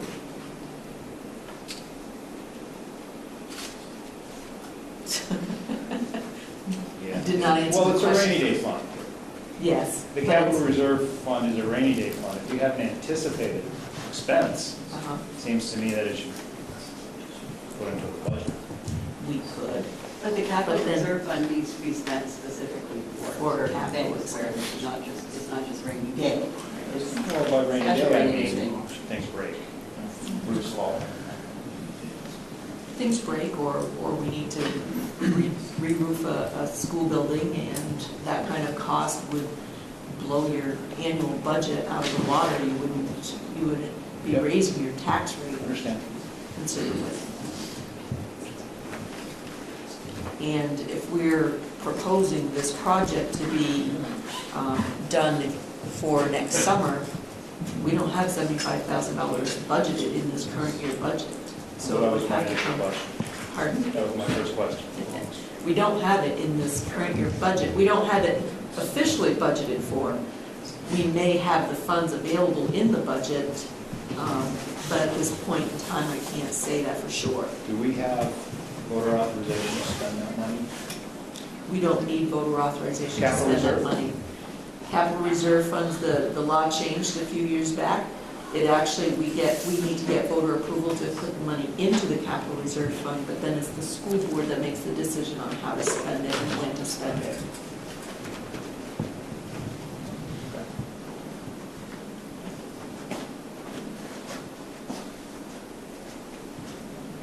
I guess I would look for a motion then to, do two motions. First, I would look for a motion to approve the solar proposal as presented. And I guess authorize the chair to sign on behalf of the district. Yeah, so moved. I'll second. Thanks, Steve. Any more discussion on this? Any more questions? Yeah, I want to make sure that, well, I'm not sure about the proposal here, but it sounds like it is solidly and only on the canopy design, which limits us to the 9 feet. So are we only looking at 9 feet, or are we going to have two numbers to choose from for a higher? So to be clear, there are actually two styles of canopy that are incorporated into the sort of preliminary layout that we did. One is the long span, so that big rectangle in the middle of the parking lot. Yeah. That would at minimum have a 14-foot clearance. The shorter, the smaller, narrower T trusses that are on the two segments that are to the north of that. So there are those smaller structures are T's that are pictured on the front page. Right. Those typically on the low side have a 9.5 foot clearance. So I put So, 9 feet to be safe. On this proposal, it was not clear to me, Mike, that centerpiece was actually higher, and that it was not a canopy, but you're telling us now that it is a long span, and that's what you're intending. Yeah, the intention is for Okay. the middle to be. So we're clear. 14, sure. There's no mention of 14 feet here. That's all I'm saying. So that's your intention, is the long one, the big one, at the 14-foot long span, and that's certainly something I would want to see. And that's clearly my understanding that that's. in But fact, it's Mike, not here, you read this I upside down. but understand it's- that. Mike It's not there. Mike and I talked about that a few days ago. I just want to make it clear that we have not gotten to that level of engineering yet. So we'll have to have approval from at least your administrators, if not back before the board, for whatever design comes out of the research we do. But what I'm hearing very clearly is that we want higher clearances. So I'll do everything in my power to make sure that at the very least in the larger center section, that's already what's proposed as a 14-foot clearance on the two smaller T-spans that are on the northern side under those single rows of parking that are cantilevered out over the green space. Those typically have a shorter clearance. They can be higher. I'm just not sure I can offer you the 10% discount and do the canopies and have a lot more steel going into And I'm higher suggesting clearances. that they be 14 feet, the smaller ones. As I read this, there's no mention of a 14-foot long span. So now that we get it clear, the bigger one's gonna be 14, and the smaller one's clearly at 9 feet and halfway off the parking lot anyway, shouldn't be an issue, in my opinion. So I'd like to see that sometime. Anybody else? Steve? This is authorizing to move forward with the engineering part of it. Is that what this, I guess I'm just, this contract is? This is approval of the project. The project? Yes. So then the engineering part is part of that? Yeah, so Okay, that's there's fine. language in here that basically gives Maple Run the ability to say, we don't like this design. We're not, you can't move forward with the install until you have final design approval. So we've got to work with you to make sure that it's something that the administration and the board here want to see in its final design. So we've got a rough idea at this point. We know what the components are going to be, but exactly where the foundations are going to be set and exactly what the truss structure is going to look like is going to be dependent on what our engineers from Ohio that actually build these steel structures. I'm a solar guy. I usually don't build what goes under the solar, so we partner with RBI to get that done. So do these structures become part of the insurance policy for the whole complex? Or because when he's talking 9 feet, he was saying there's going to be somebody who's going to drive under that. Yeah, we have to carry the policy. Okay. That's a great question. Yeah, well, everything from the asphalt up that's an appurtenance that's associated with the solar, including the steel structure, has to be insured by us. So any damage, storm, Our problem. Acts of God, yeah, somebody driving into it. Yeah. Somebody in an RV, yeah. Jack, don't you want to hammer this guy? No, I have to recuse myself from the discussion and the vote. Anybody else? All right, we have a motion, we have a second. Second vote, all those in favor indicate by saying aye. Aye. Opposed? Abstentions? Recusal. Okay, it's approved 501. Okay, now let's talk about the paving. The paving. Paving that they want to do before they put this up. I think this is probably the best time to deal with that too. As well. So, will we look for a motion to move forward with the paving using the capital reserve fund up to I don't know. 80,000? I don't know what the price will be. Let's set the motion for 80,000, if there's more, you come back. Okay. Yeah, and I would hope it would be less than that, but yes. Seems plenty high. I think it's fine. How much is in the capital reserve? What's the square footage? Let's have the motion, we'll have the discussion. I'll make the motion. Thank you, Mike. Second? Thanks, Steve. All right, questions? Square footage of the paving. It's probably going to make sense for us to pave the entire main lot. And I don't know the square footage. Again, I had contracted for an engineering study that was going to give you all that information. I was supposed to have it yesterday, and you wasn't able to complete it. Well, it's not fair, I just, you know. But to be clear, this is work that needs to be done regardless. Absolutely. Okay. Steve, you have a question? I just figured how much is in the capital reserve fund. And had I known that this question was going to come up, I would have that number for you. Seat of the pants? I'm going to say it's probably in the ballpark about $2 million. That's ballpark. I Yeah. really can't tell you for sure. We're not making ourselves. It's more than 80,000. It's more than 80,000, yes. Yeah, no one? We good? Good. All right. Jim, can I vote on this, or? I think you can. This is- Okay, all right. Yeah, I think you should. All right. Have a motion second. Discussion's over. All those in favor for repaving indicate by saying aye. Aye. Opposed? Abstentions? Passes 6-0.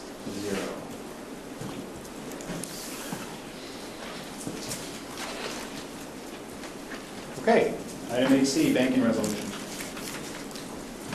So, Thank you, Mike. Yeah, Mike, Thank you all very much. Thanks for bearing with these questions. I'm going to say, if I may, Jim, it really has been amazing driving by SATEC and seeing those panels up on the roof. I can't wait to drive by this facility and stand under those canopies when I'm coming in for town meeting day and all of that. It's really going to be incredible. So I'm looking forward to working on these canopies next summer. Yeah, even the Secretary of Education mentioned them. She drove by 2 weeks ago, last week. Although I have to say, I'm a little worried.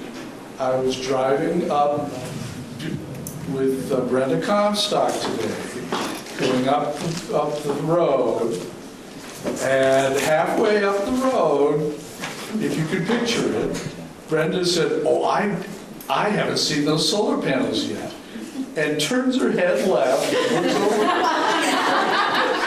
Keep your eyes on the road, Brenda.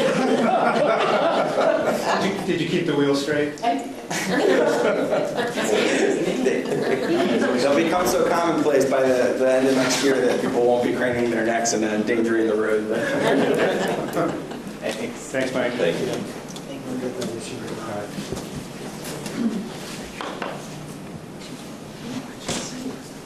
yes. Okay, banking resolution. Where we at with that?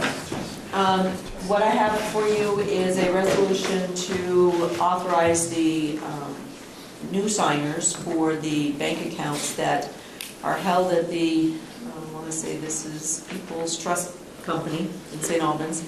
And these are the bank accounts that are the student activity accounts that are held at the schools, athletic accounts. There's, I want to say there's probably a half a dozen or so bank accounts. And currently, they still have the old school EIN numbers and the school treasurers that are no longer the school treasurers.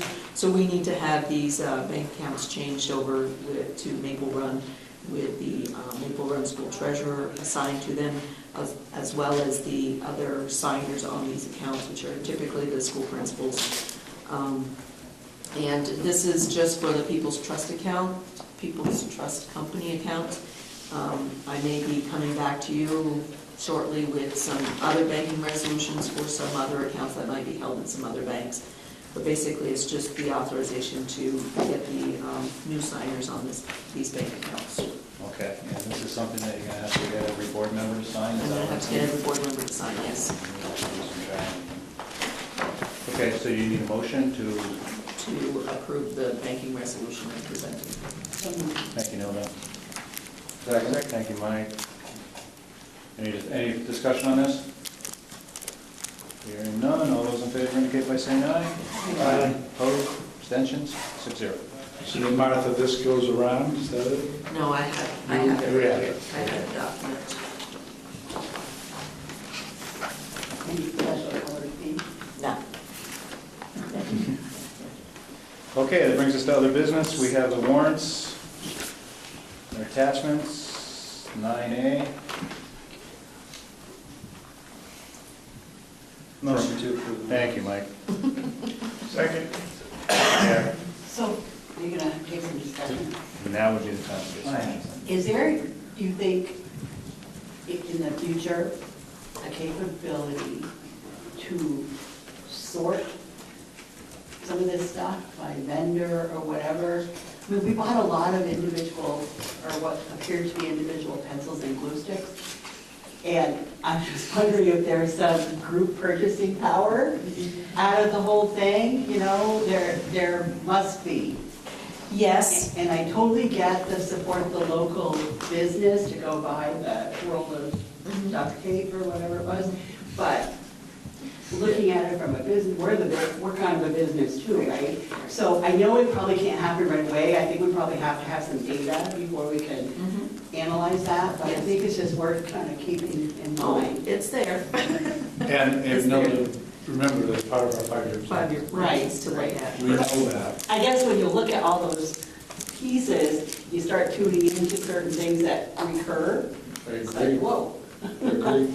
You know? And you have to realize that you are now looking at purchases that are being done from each of the different schools. Totally get it. So, Totally get it. It's big bucks. Yeah, Big, big, big, Absolutely. big bucks. But we think we can save some money there with Yeah. purchasing. It's just going to take a little time to. Right. to organize it, I just- how to work that. I'm just kind of keeping that on my brain. Oh, Kind of it's, a little focus. it's on our list. And It's you're on our always- list. You're always going to have these quick little trips down to the hardware store. Yes, Absolutely, for and there are sure. there are some purchases that are done through grants that you actually have to purchase in multiple areas. I'm sure there is, but there's so much stuff there that there's got to be some opportunity. And you also need to realize that these warrants that you're seeing at this time of the year are for all of the school purchases that are made to get the school year started. It's the ramp up. I It's just, the you ramp know, I mentioned it at the last meeting, you Yeah. just, when you're looking at warrants so much, you just become familiar with the Yeah. rotation of things, and suddenly it's like 5 times as much and way more money, and, Yes, you know, I feel like this huge responsibility. absolutely. I had a specific question, and after learning who owns the deed to this facility, on page 3, line 1785, there's a line item budget for Collins Pearly, it's around 22 grand. Yes. But I didn't understand down on page 17 where there's rent that we pay for athletic and rent that we pay for BFA PE. Yes. And I'm wondering if you just clarify how that works, because I don't know why we would pay, on paper, it seems like we're paying rent for something that we... Do you want to explain or you want me to take it? Well, it's called rent, but it's actually, I guess, what you would call operational expense for the facility. So some of the operational expense is covered in those line items. The majority of the operational expense is from the sources like we talked about earlier, the income that we earn from other places. And then there is a third area of expenditure, I guess you'd call it, and that's kind of in kind out of our approximately 60 employees. 6 of them are BFA employees and are paid, I should say district employees now, and paid by the district. Whereas, so that would be another expense, whereas the rest of them are all paid out of the earnings that Collins Pearly has from other sources as well as from those line items. So I guess I'm just wondering, why is it just one line item for the facility? Because we have typically in the past have always broken up that cost between the athletic expense Okay. and the PE expense. Because we have to account for it, how it's being spent. We have a full budget similar to yours, where we break out pencils and paint and all that type of stuff in our budget and in our profit and loss statements, but they are separate because we're a separate corporation. They are, however, audited by the district, and you do have that as part of your overall district audit. And of course, those financial statements are available to you anytime. Well, I think you answered it when you said you're a separate corporation. I think that answered the second half of my question. Thank you. Bookkeeping reasons. It's bookkeeping. Yeah, no, it Audit. just seemed in conflict with the two lines. So I actually read them this week. Okay. I just wanted to prove it. Stop doing your own work. Any other questions on the warrants? Any other discussion? All right. Hearing none, all those in favor of approving the warrants indicate by saying aye. Aye. Opposed? Abstentions? 6-0.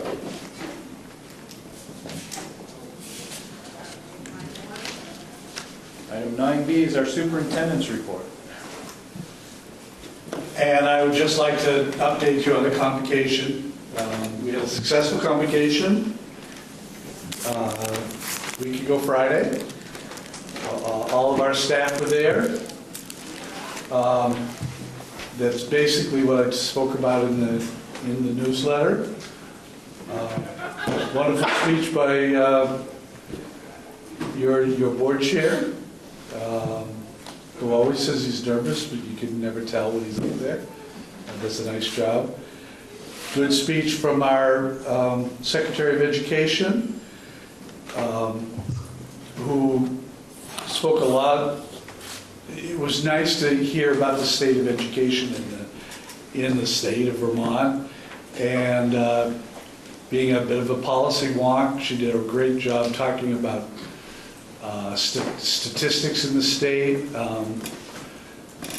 around all of our students, and I think it was really good for our staff to hear the state of the state. And to have her up here was great. I will tell you that she talked to me, I saw her last week, and she was very, very impressed with the convocation itself. She was a little surprised at the number. She didn't know we had that many staff out there. But the whole day went well. We also had a chance to have lunch together, and all of the staff did. So my goal has always been, and I stated this convocation, that if we did nothing other than have a chance to meet and be in the same room together as a district and talk and have food together, it would hit my goal.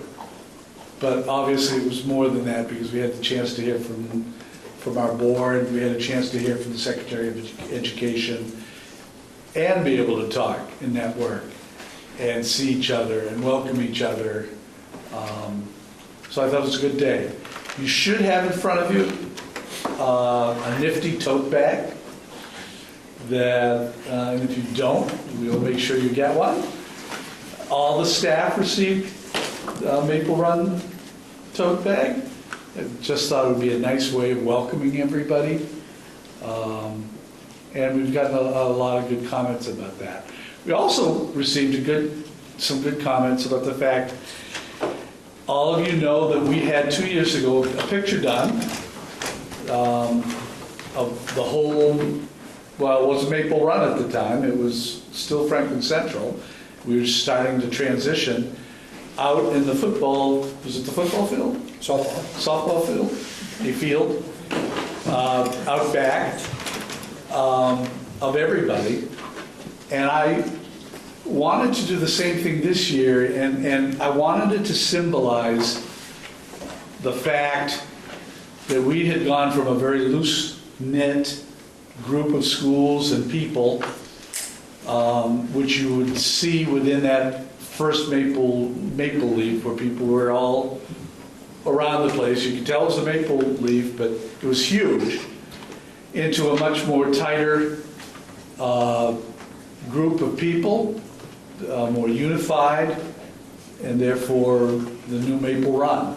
So this year, Dave had a leaf 1/2 the size, all taped out in the tennis court, and at the end of the meeting, everybody went into that one.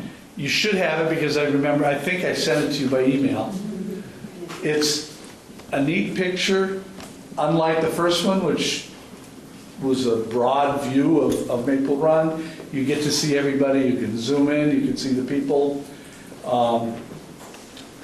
Some good comments about that, and hopefully it signifies our unity.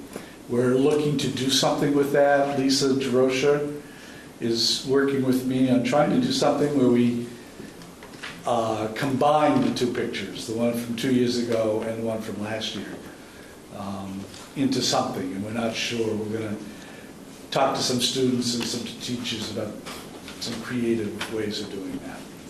But it was a nice day. Jim and Mike, I know you were there too, and if you have anything you want to add. Just if any of you are Where's Waldo fans, I'm going to spoiler alert, Jim is clearly at the top of the Maple Leaf. Let's look for the bow. Let's look for the bow tie, and I think it's just, I don't think it's by accident that he's at the top of the Maple Leaf. On the webpage, I'm covered by the Maple Leaf that's You're I right. think, yeah, it's right over there, so. And no, that wasn't intentional. Yeah, I'm sure. Also, it's also on Vimeo now, too. Great. If anybody wants to see it, I would fast forward to like the 20-minute mark, though. And that's it for me. Okay. Back to you, Dave, Administrator's Report.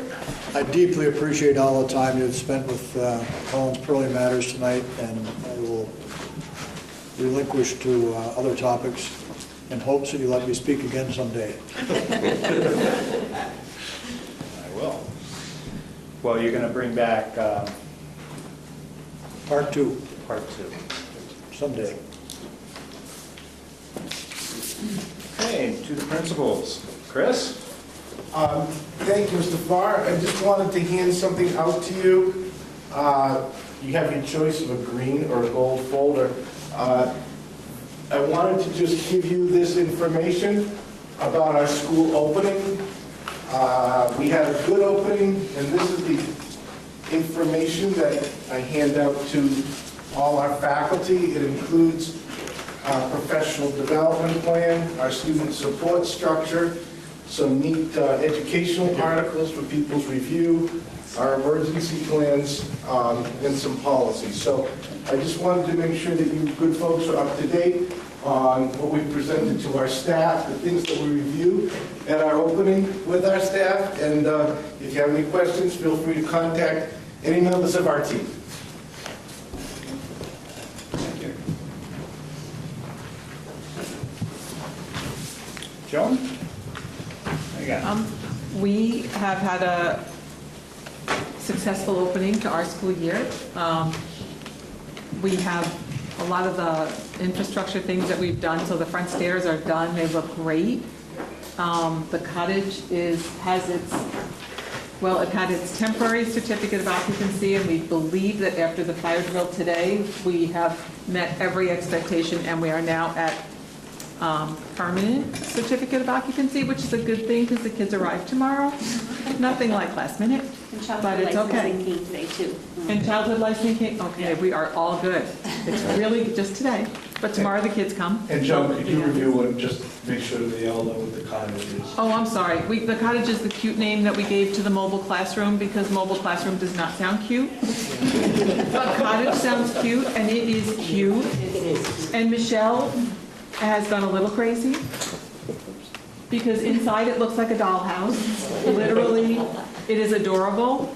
And it's really designed for our 3-year-olds, and it is just absolutely adorable inside there. So it's been a lot of fun pulling this whole thing together.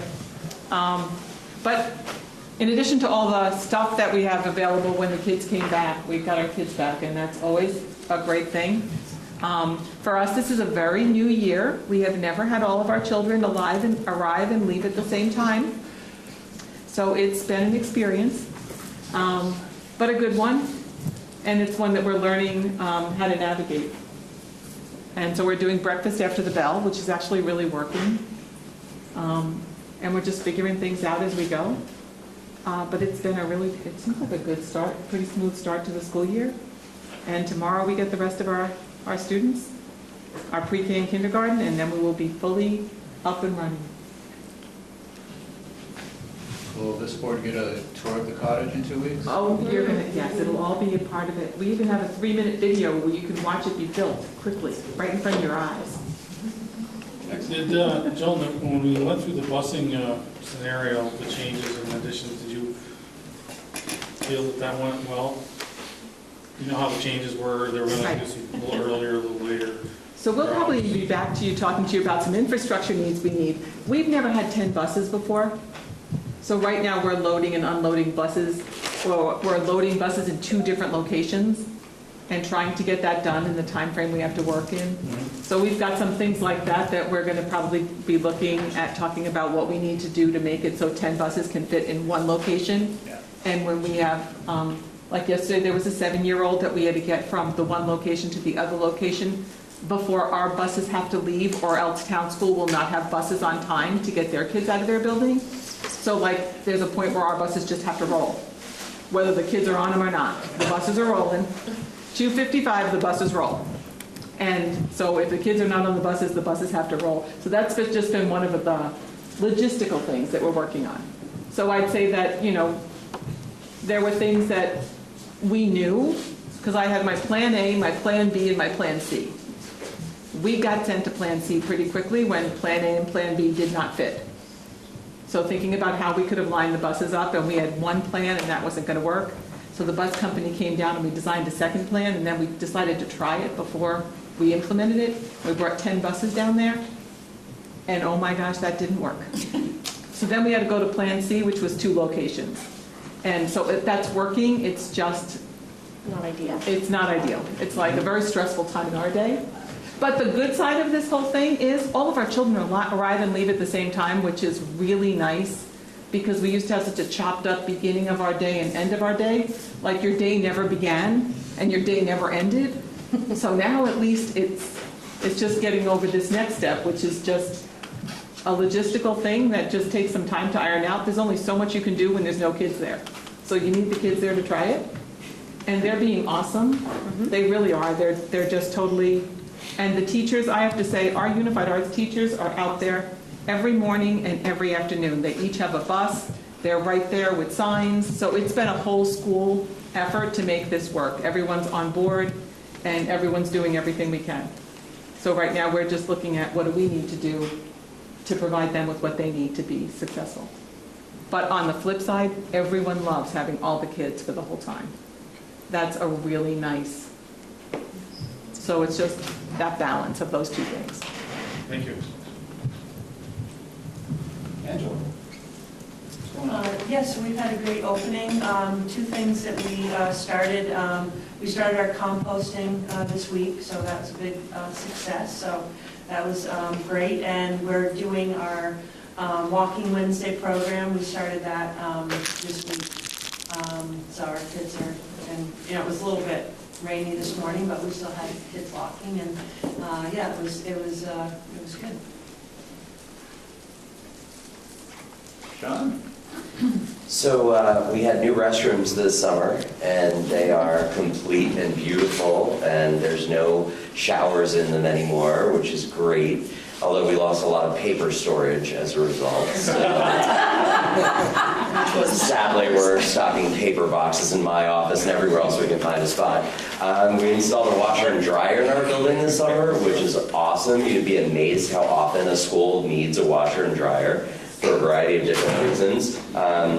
We had BFA and SATEC sending us some help for our facilities this summer. We had some facilities people cross over and help us out with getting our building ready for the start of the school year, which was awesome. So I thank my colleagues there, and I've got help from SACS to get my teachers some training that they need. So everybody is really coming together as a district to support each other, which is awesome. We're sharing a bus and a French teacher with BFA, and that is going really well. A couple of hitches right before the first day, and then poof, everything is beautiful. So we've got French for our kids in grades 6, 7, and 8 now, and we have high schoolers on our buses, and they're being very respectful, and I appreciate that. We've implemented enrichment blocks. We've had something like that in the past, different variations on a theme, but we're doing our algebra class during an enrichment block, we're doing band during enrichment, and then we've got other activities, like we can have students doing intervention. We have outdoor classroom and gardening going on. We have Feel Love to Play 60, student government, all kinds of other things. And it also includes an advisory period once a week where we have about 11 adults dividing up our middle school students. So each of us will have about 6 to 8 middle schoolers that we'll get to develop a nice relationship with over the course of a year. So they have a person, a go-to person that they can just that connection that's so important to help build relationships for kids, especially in the middle school years, when a lot of times school doesn't often meet their needs, so we're trying to sort of meet them halfway with that. We did a training today with my middle schoolers on hazing, harassment, and bullying. That was a recommendation from Heather Lynn, and it went really well. Our middle schoolers were completely respectful, as I was talking about kindness and respect and the importance of those things. I was really blown away by how awesome they were. And we have our meat birds. Didn't know that was a thing, but there are apparently chickens that you grow for the express purpose of eating them at a harvest dinner. And so we have our meat birds. Kristen Hughes bought them for us and raised them from little chicks, and now they're slightly bigger chicks in our firehouse. And the children are going to do something with them to make sure that they grow and that we can then eat them in October. So this is a whole new experience for the suburban boy, and I am totally stoked to see how this works out. I can't guarantee that I am going to the slaughter of the chickens before I eat them, but this is, I might. It's all part of the experience. It's part of the experience. I think I'm in for it. So yeah, it's off to a really great start at Fairfield, and I'm thrilled to be there. So thank you. When you're up to your elbows in entrails, you'll remember. I think you just talked me out of it. We're passing it now. You had to say entrails, didn't you? Tough act to follow, I'm sorry. Yeah, well, we don't have an ag program yet, but maybe we could collaborate. We also had a great opening. It's so nice to have the students and the staff back in the building after the summer. They really livened the school up, so I'm happy to see everybody. Orientation went well. We partner with BFA and do our orientation. And we also did an orientation which we call our non-BFA families and students. So we have families that come from MVU, we have some families from Richford, Enosburg, Fairfax, and so we give them an orientation so they can be familiar with our school and feel comfortable with being schooled at Northwest Technical Center. We welcomed our preschoolers today, so we have 3- and 4-year-olds and their parents came in, and they got a tour of Curiosity Corners, and Curiosity Corners partners with our Human Services program. So it was great to see them come in. Tomorrow we have our welcome assembly. Every year the staff and students go into the Performing Arts Center at BFA, and we welcome our students, and we just lay out guidelines and expectations, and we also talk about all of the resources that are available to the Northwest Technical Center students. So that'll happen in the morning and also in the afternoon. Just really good energy this year. I'm glad to be back. Great. Can I ask this just real quick? How many kids at Curiosity Corners? We have 30. And they're all day? No, they're not all day. They're Half part-time. day? They're part-time, 2.5 hours. Okay, Yep. thank you. You're welcome. It threw me a minute when she said she had a briefcase coming into the tech center. What program are they in? Jason? Not much more to add after everything's been said, but we as well, we've been welcoming kindergarten parents the last 2 afternoons, so welcome assemblies. Wonderful to see them in the building, and I know that the pre-K teachers have been doing visits with their students in the classroom as well. We're adding a second pre-K classroom this year, and again, Michelle has made it an incredible space with all the ordering they've done. Ours too looks like a dollhouse in there. It's the same stuff. It's insane. It's that you walk in and you go, wow, this is gorgeous. This is how 3 and 4-year-olds should be welcomed into the learning environment. So we're excited. It's been a great opening. We just can't wait to get the earliest learners in the building. Great. And childcare licensing was there this morning before they went to city, so we're all clear there too. Stacy? Well, it's been a great transition from the classroom to administration. Where my nighttime dreams used to be about the classroom, they're now about buses and the cafeteria, which is great, but it's been a good transition. I have to say that our staff has really embraced conscious discipline, and I'm hoping that when you guys come to see us in a couple of weeks that we have some students that can school you a little bit on conscious discipline as well. But the breathing has really, really helped when you're outside waiting for buses and kids are in the wrong place and Joan's running with children from one place to the other. But we're getting better every day, and we're trying to be very respectful to our sister school and make sure that we get what we need done so we can get them over there so they can get out. But it's been great. Don't forget to add board meetings to your dreams. Yeah. Okay, Heather. Yes, I'd like to address the board on the issue of senior privilege. Traditionally in the past with the BFA board, the senior class president would come before you at a meeting and make a very brief statement asking you to grant them their senior privilege, which is, if they complete a form, they then have the right to leave campus for lunch. They have to come back at the end of that, or they're subject to disciplinary measures. How would you like to handle this going forward? I kind of see three options. One is the senior class president could come to the next meeting and come before you and ask. And that would mean that they wouldn't have their privileges until the next meeting, which is the 20th or the 21st. And that's fine. The other is we could handle it at building level, and the senior class president could come before building administration. Or the other option is I could act as the administrator of the senior class and ask you to grant senior privileges, which is, again, just them leaving campus for lunch right now. I'm open to any three, and I think that that should be a choice that you make, how you would like to handle senior privilege. I kind of like the idea of a hybrid. Yeah. Maybe the board could grant it temporarily for 2 weeks, and then have the senior class president come to the next board meeting and officially ask for it. What do you guys think? I think there's some value in that. I do too. I really do, having them practice coming before and addressing you, and But I don't want to penalize them those 2 weeks, to do that, so. Right. Yeah. And I would probably, Jeff and I were talking, we would probably have the privileges start on Monday, if you're comfortable with that. And then So we could there's really value for having senior privileges, I assume, right?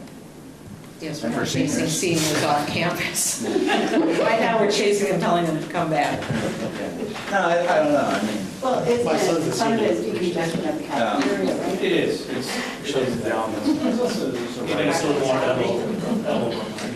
There's a rite of passage. It is. And the weather's nice now.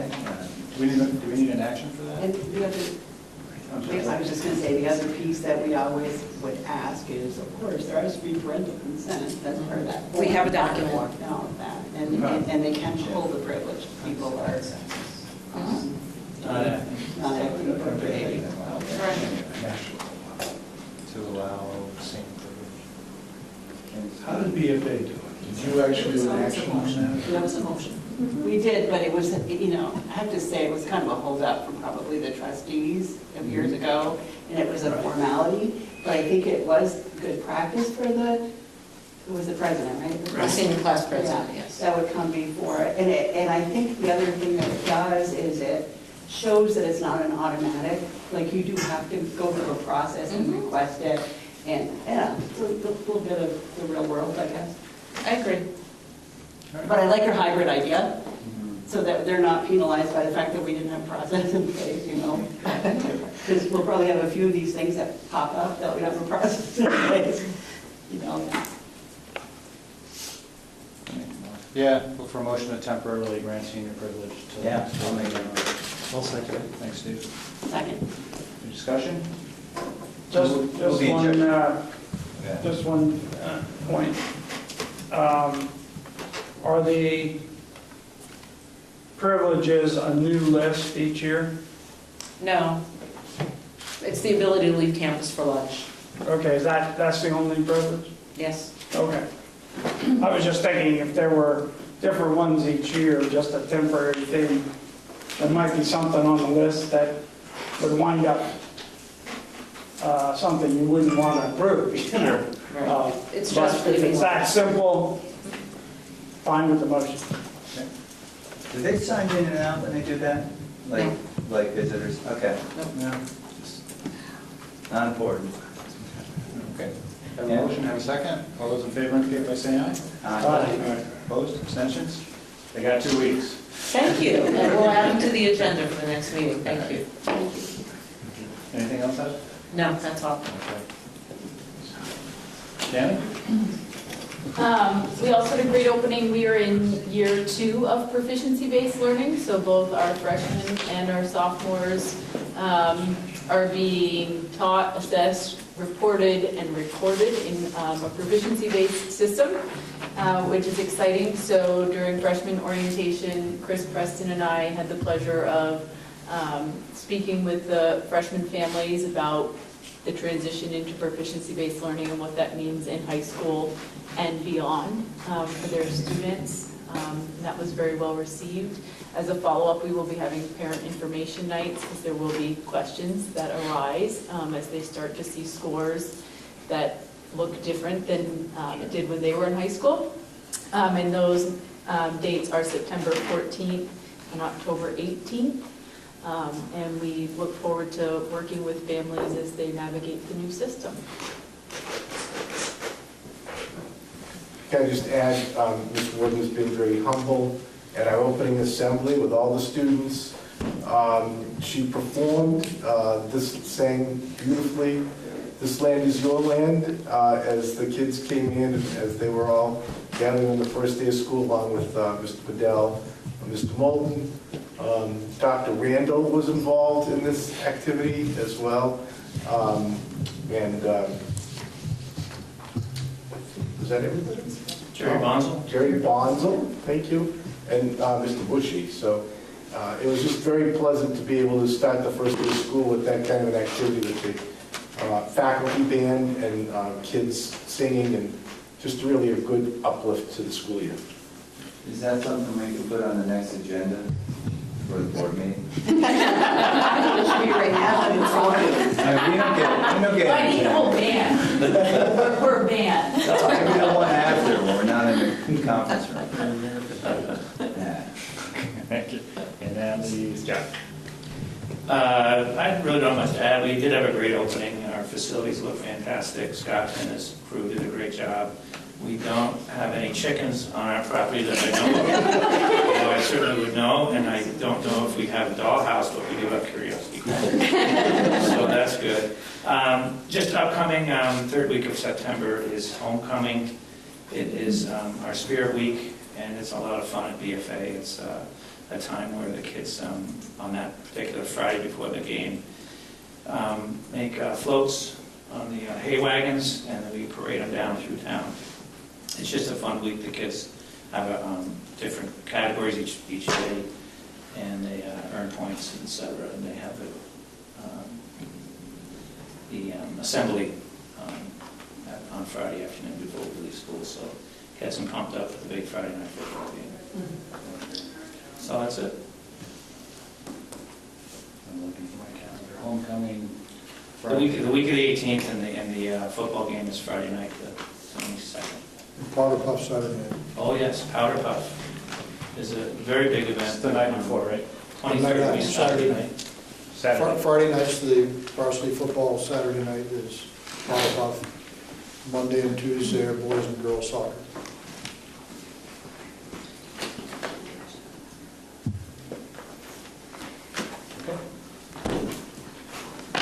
Think I got everybody?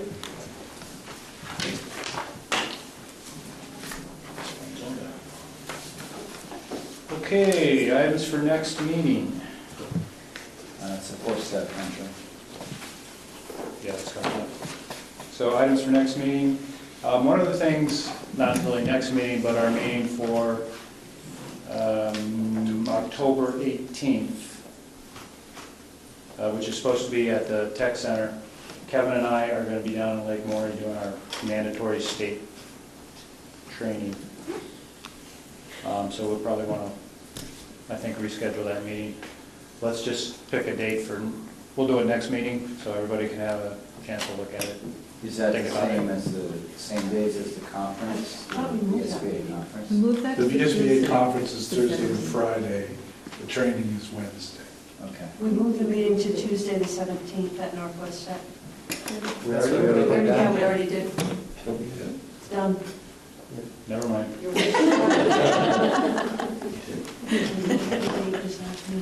Superintendent wants me to be here. Okay. Okay, so now I would entertain a motion to enter executive session, invite superintendent and Martha to discuss the educational support staff negotiations on MPSA 3131B. Yeah, so moved. Thank you, Mike. Second. Thank Thanks, Steve. All those in favor indicate by saying aye. Aye. Opposed? Abstentions? We're in executive session. Thank you, everybody. Thank you.